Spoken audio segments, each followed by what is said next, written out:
Mentoring, coaching, and counseling. Three of the most important skills that you need as a leader. And frequently I hear the terms used almost interchangeably. I think it might make some sense to spend a little time talking about what exactly is each one of these and how do they differ from each other. First is mentoring. Mentoring is typically done by someone who's not in the chain of command of the person who is the mentee. It's someone else who's in a different area of the organization, typically more senior. Mentoring is typically more of a long-term process. Mentors aren't necessarily worried about making you better at doing task A tomorrow or being successful on this team that you're working on next week. It's more long-term, career-oriented. The mentor is much more likely going to talk to the mentee about topics like, you do so much tactical in your world now, but in the future you're going to need to be more strategic. Let's talk about how to be more strategic and what things you can do to develop those skills on the job. Mentee, there's politics in every organization, even ours. Let's talk about how that works and how we work with communication.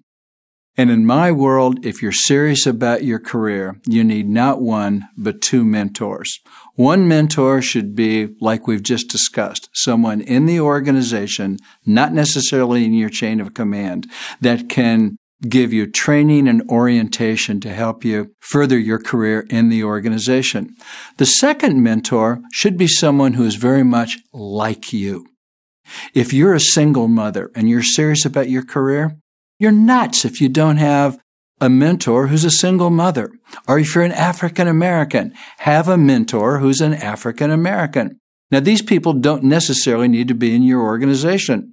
And in a lot of the cities that you live in, there's organizations that you can join where you can get a mentor who can give you a perception of what can somebody in my position who's very much like me suggest to further my career.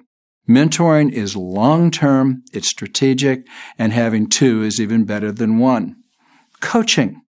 If you are a leader in the organization, if you have direct reports, that's your job. You should be coaching. And I think the best way to look at mentoring is to think of a coach of youth sports, like a baseball coach, right? And what they do is they take the game of baseball and they break it down into its component parts. And what they'll tell that 10 or 12-year-old is, my goal is to make you the best baseball player on this team. And what we're going to do is we're going to practice hitting, right? Every Tuesday and Thursday. Do you know why?